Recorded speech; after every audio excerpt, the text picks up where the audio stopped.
Hello जी guys, अस्सलाम वालेकुम। Welcome back to my channel ज़ुमज़ुम वर्ल्ड। तो आज मैं लेकर आई हूँ आप लोगों के लिए चांद रात का शॉर्ट व्लॉग। तो मैं सहरी के बाद सोई ही नहीं थी, मैंने सारे घर की धुलाई कर ली। आप लोगों को पता होगा, जिन लोगों को नहीं पता उनको बता दूँ, मेरे बच्चे हैं छोटे-छोटे, तो फिर मुझे टाइम नहीं मिलेगा। और आज मुझे इतने सारे कोई काम थे जो कि सभी लेडीज़ को होते हैं, कोई स्पेशल नहीं था। तो मैंने कहा सबसे पहले तो मैं कर लेती हूँ धुलाइयाँ। तो यहाँ पर मैं सारी अपनी धुलाइयाँ दिखा रही हूँ। डस्टिंग अभी नहीं हुई, डस्टिंग मैं बाद में करती हूँ, जो मुझे पहले से देख रहे हैं उन्हें पता है। और मैं दिखा रही हूँ कि ये मेरे छोटे-छोटे बच्चे सो रहे हैं, इसीलिए मैंने इस कमरे की सफाई नहीं की। ये देखो, ये सारा कमरा गंदा पड़ा है। अगर मैं इस कमरे को छेड़ती तो फिर ये बच्चे उठ जाते, इसलिए मैं बाद में करूँगी। और यहाँ मैं आपसे इशारों में बात कर रही थी, तो मुझे अपने हाथ देखिए, हाथ थोड़ा-सा जल गया है, लेकिन आप लोग बहुत तारीफ़ करते हो तो थैंक यू। यहाँ पर आयरा अपनी मेहंदी दिखा रही है, ये मेरी बड़ी बेटी है, जो लोग पहली बार देख रहे हैं उन्हें बता रही हूँ।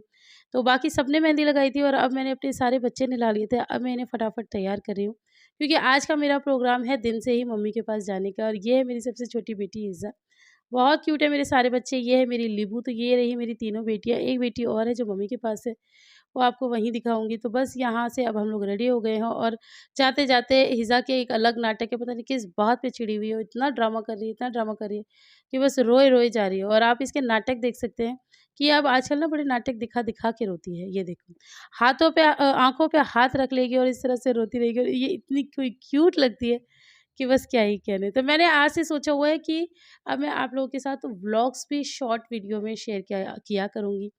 तो बस यहाँ पर मैंने अपना झोला उठाया, और चोला तो अब मैं पहनती नहीं हूँ यानी कि बुर्का। और अब मैं चल दी, और यहाँ पर बच्चों ने टेंशन दे दिया मुझे, और मम्मी के पास पहुँच गई हूँ। और जो मेरी साइड में खड़ी है वो है मेरी एक और बेटी। तो यहाँ पर बस मम्मी ने मेहंदी वाली बुलाई हुई थी, तो मेरे लग रही है मेहंदी। और सोनू के नाटक तो हमेशा ही चलते रहते हैं। अभी फ़िलहाल हमारी सोनू बहुत ज़्यादा खुश है, और देखो ये कैसे मुँह पे हाथ रख-रख के हँसती है। ये पता नहीं किस बात पे इतनी ज़्यादा खुश हो रही है, अब तो मुझे याद भी नहीं आ रही। और मेरी मेहंदी लगने के साथ-साथ यहाँ पर अ, तो ये देखिए मेरी कितनी खूबसूरत मेहंदी लग रही है। और मैं बोल रही थी कि मम्मी के भी साथ-साथ मेहंदी लग रही थी। और बस उसके बाद मेहंदी लगते ही थोड़ी-सी सूखी है, मैंने छुटा दी, क्योंकि मुझे बनाने थे दही बड़े। तो मैंने सोचा सबसे पहले दाल पीस के रख देती हूँ। ये मैंने बनाई इमली की चटनी, इसके बाद मैंने पापड़ी के लिए आटा गूँध दिया, और अब मैं बना रही हूँ पापड़ी, क्योंकि मैंने आप लोगों को बताया था कि इस बार मुझे दही बल्लों की चाट बनानी है विद पापड़ी। और उसके बाद रोज़े का टाइम हो रहा था, तो मैंने बना लिए हैं ये पकोड़े।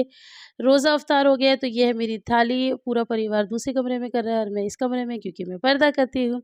इसके बाद हम लोग आ गए थे छत पे, तो छत पे पढ़ी सब लोगों ने नमाज़। और उसके बाद अपनी मम्मी यानी कि सासू मॉम को किया चाँद मुबारक। और उसके बाद फिर से हम लग गए कामों में। तो अब जो दही वो दाल थी वो मैं अब फेंट रही हूँ। उसके बाद मैंने बनाए दही बड़े, और फिर बच्चों के पापा आ गए, और ये इनका मी टाइम।